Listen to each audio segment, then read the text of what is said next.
नमस्कार दोस्तों। स्वागत है आपका हमारे चैनल पर। योग को लेकर हमारी अब तक की समझ अक्सर शरीर की क्रियाओं, मानसिक संतुलन और आत्मा भ्रम के मिलन तक सीमित रही है।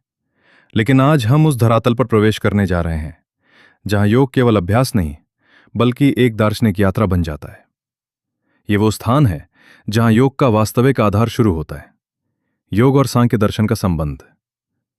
शायद ये विषय थोड़ा गंभीर लगे, लेकिन अगर आपने अब तक योग को केवल आसन और ध्यान के रूप में देखा है तो आज का ये विचार आपके दृष्टिकोण को गहराई देगा। योग को अगर उसकी पूरी गरिमा में समझना है तो हमें उसकी जड़ों को छूना होगा, और ये जड़ें सांख्य दर्शन में गहराई तक समाई हुई हैं।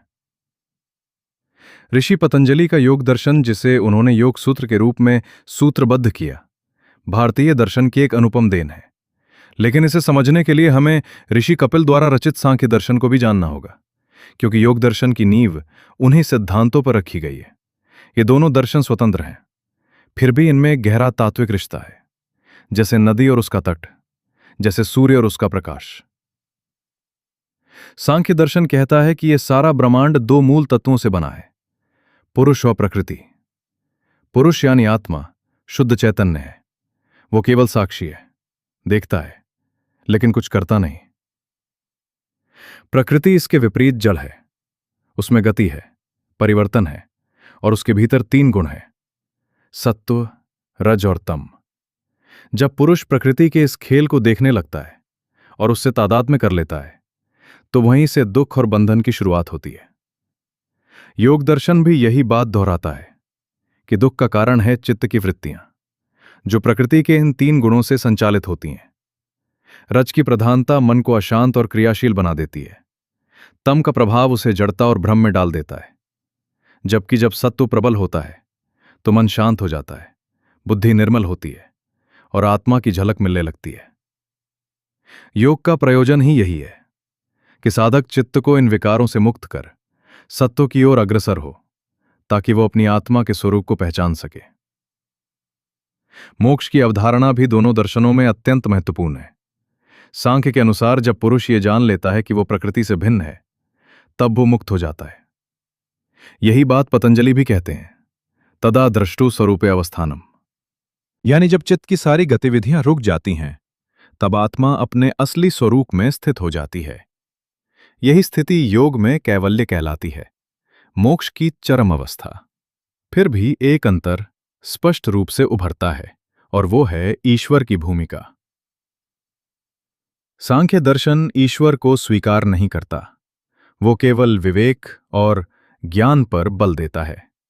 लेकिन योग दर्शन एक अधिक समावेशी दृष्टिकोण अपनाता है।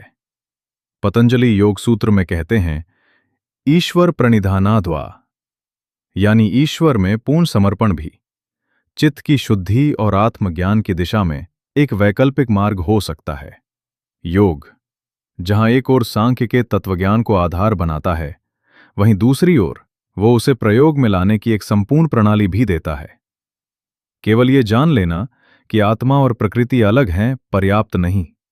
जब तक वो ज्ञान अनुभव में नहीं ढलता, वो मुक्ति का कारण नहीं बनता। यही कारण है कि पतंजलि ने यम, नियम, आसन, प्राणायाम, प्रत्याहार, धारणा, ध्यान और समाधि, इन 8 अंगों की एक साधना पद्धति दी, जिसे हम अष्टांग योग के रूप में जानते हैं। इस पूरी बात को एक उदाहरण के माध्यम से भी समझा जा सकता है। कल्पना कीजिए कि आप एक सिनेमा हॉल में बैठे हैं, जहां पर्दे पर कोई फिल्म चल रही है। आपको पता है कि वो सब कुछ काल्पनिक है, फिर भी आप उसमें खो जाते हैं, डरते हैं, हंसते हैं, रोते हैं, जैसे सब कुछ असली हो। ठीक वैसे ही आत्मा जब प्रकृति के इस नाटक में उलझ जाती है, तो वो अपने साक्षी भाव को भूलकर उस कहानी का पात्र बन बैठती है। दुख और बंधन का यही आरंभ है। योग और सांख्य दोनों यही कहते हैं कि तुम दर्शक हो, अभिनेता नहीं। स्वयं को इस दृश्य जगत से अलग पहचानो। जहां सांख्य कहता है कि केवल विवेक ही मोक्ष का मार्ग है, वहीं योग ये मानता है कि बिना अभ्यास और वैराग्य के ज्ञान भी टिकाऊ नहीं रहता। ज्ञान जब तक वो अभ्यास की अग्नि में तप कर अनुभव नहीं बन जाता, तब तक वो केवल शब्द है। योग का सौंदर्य इसी में है, वो शब्द से आगे जाकर अनुभव की दुनिया में प्रवेश करता है।